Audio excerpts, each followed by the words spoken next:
I've been told that I have to begin my comments with swag, swag.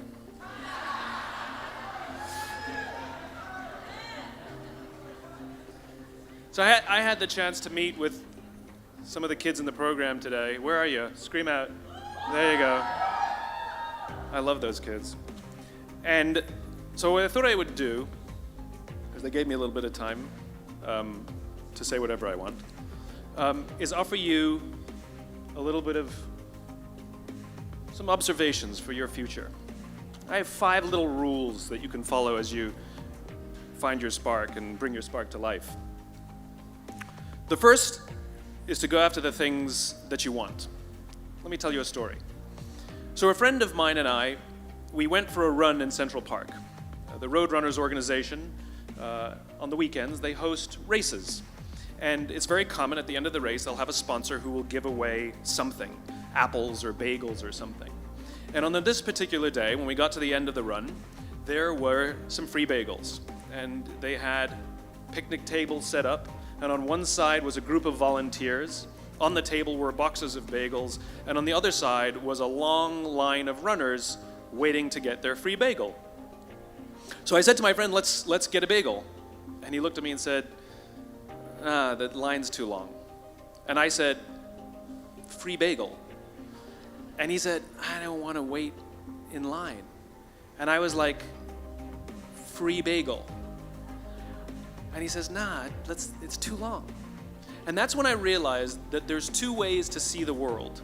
Some people see the thing that they want, and some people see the thing that prevents them from getting the thing that they want. I could only see the bagels. He could only see the line. And so I walked up to the line. I leaned in between 2 people, put my hand in the box, and pulled out 2 bagels. And no one got mad at me. Because the rule is, you can go after whatever you want. You just cannot deny anyone else to go after whatever they want. Now, I had to sacrifice choice. I didn't get to choose which bagel I got. I got whatever I pulled out. But I didn't have to wait in line. So the point is you don't have to wait in line. You don't have to do it the way everybody else has done it.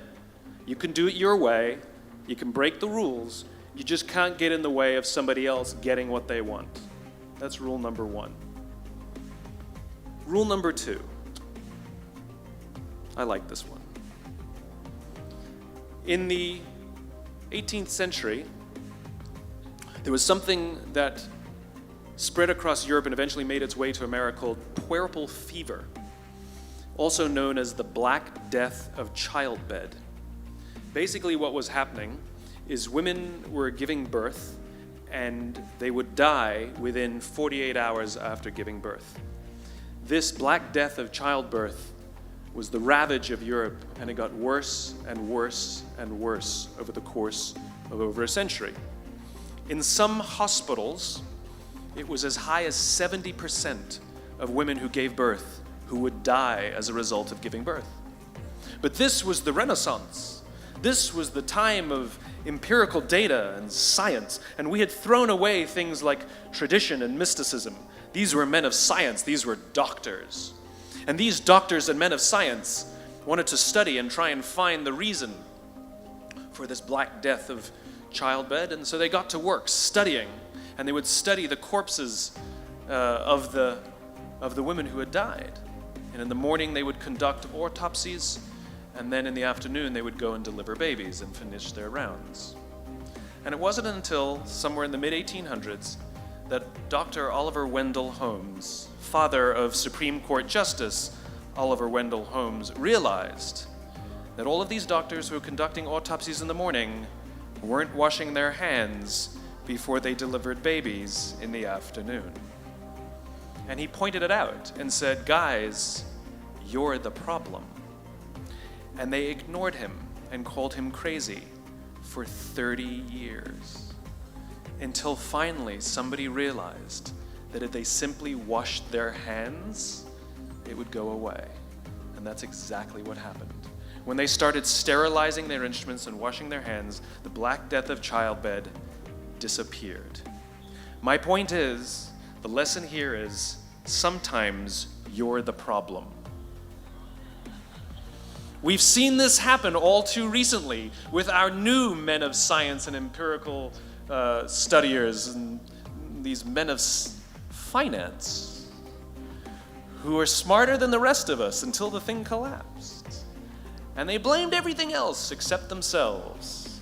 And my point is take accountability for your actions. You can take all the credit in the world for the things that you do right, as long as you also take responsibility for the things you do wrong. It must be a balanced equation. You don't get it one way and not the other. You get to take credit when you also take accountability. That's lesson 2.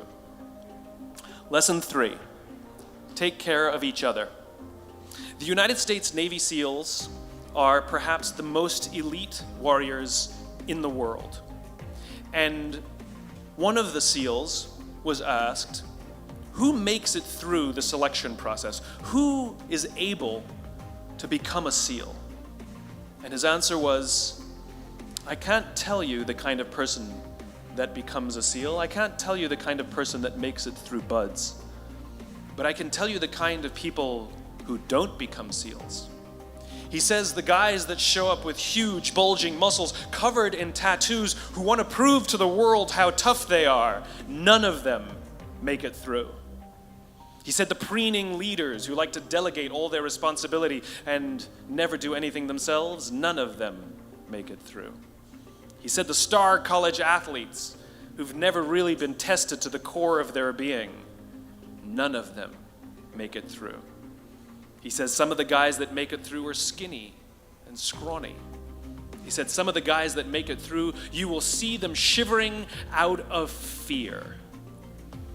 He says, however, all the guys that make it through, when they find themselves physically spent, emotionally spent, when they have nothing left to give physically or emotionally, somehow, some way, they are able to find the energy to dig down deep inside themselves, to find the energy to help the guy next to them.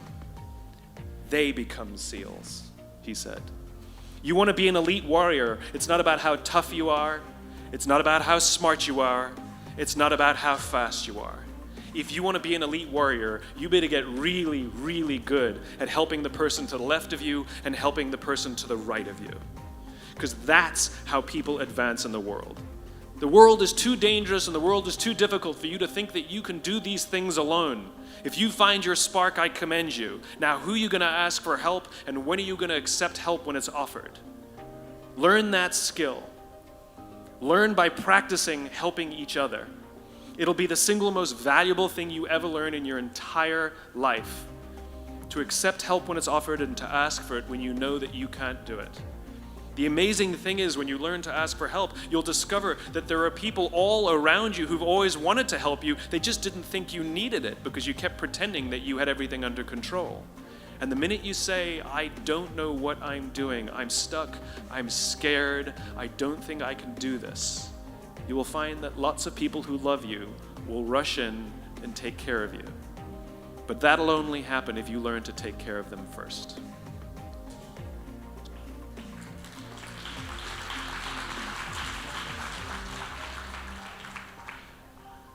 Lesson 4. Nelson Mandela is a particularly special case study in the leadership world because he is universally regarded as a great leader. You can take other personalities, and depending on the nation you go to, we have different opinions about other personalities. But Nelson Mandela, across the world, is universally regarded as a great leader. He was actually the son of a tribal chief. And he was asked one day, how did you learn to be a great leader? And he responded that he would go with his father to tribal meetings. And he remembers 2 things when his father would meet with other elders. 1, they would always sit in a circle. And 2, his father was always the last to speak. You will be told your whole life that you need to learn to listen. I would say that you need to learn to be the last to speak. I see it in boardrooms every day of the week.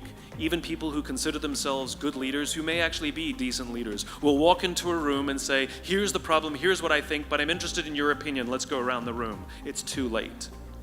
The skill to hold your opinions to yourself until everyone has spoken does two things. One, it gives everybody else the feeling that they have been heard. It gives everyone else the ability to feel that they have contributed. And two, you get the benefit of hearing what everybody else has to think before you render your opinion. The skill is really to keep your opinions to yourself. If you agree with somebody, don't nod yes. If you disagree with somebody, don't nod no.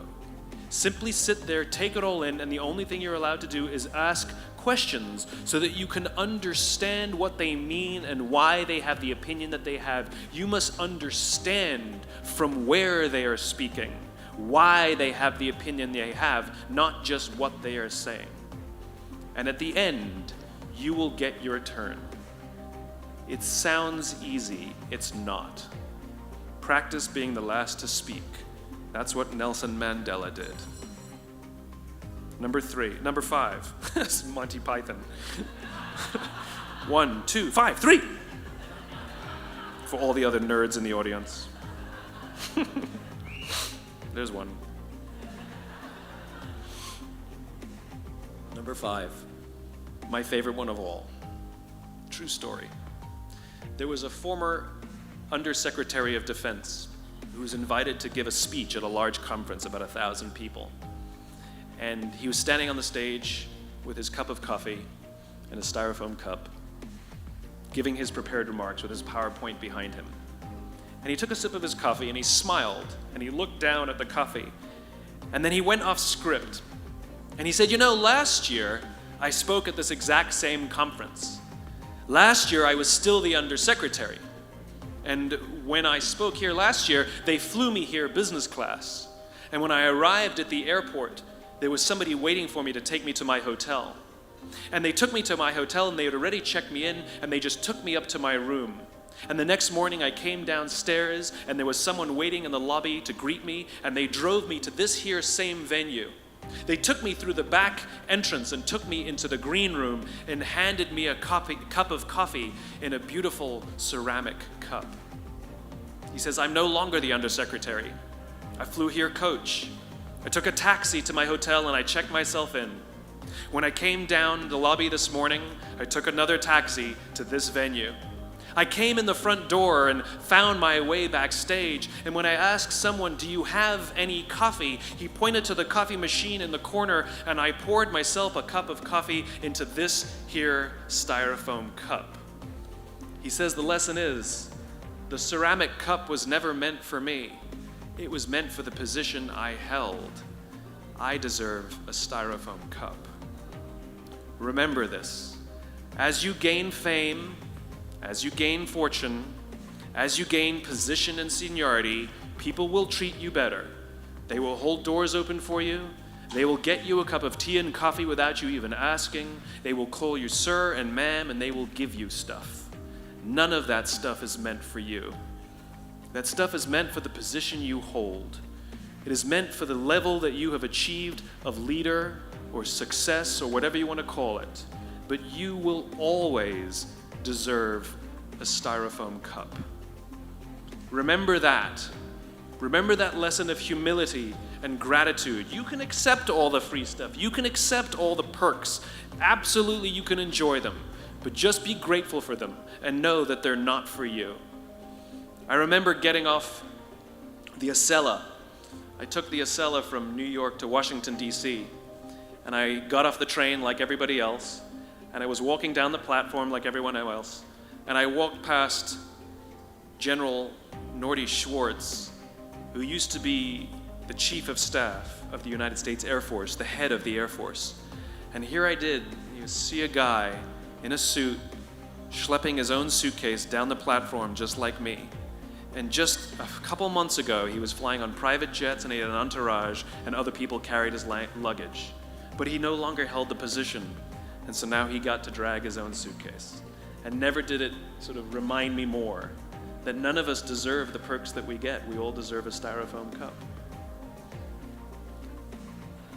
It was a pleasure meeting you guys this afternoon. I was blown away by your honesty and your curiosity and your poise. And I am confident that the future is bright, despite the fact that America looks like an absolute mess right now. I am confident that the future is bright for one reason and one reason only, because you will grow up and you will be our future. Thank you very, very much, guys. You're wonderful.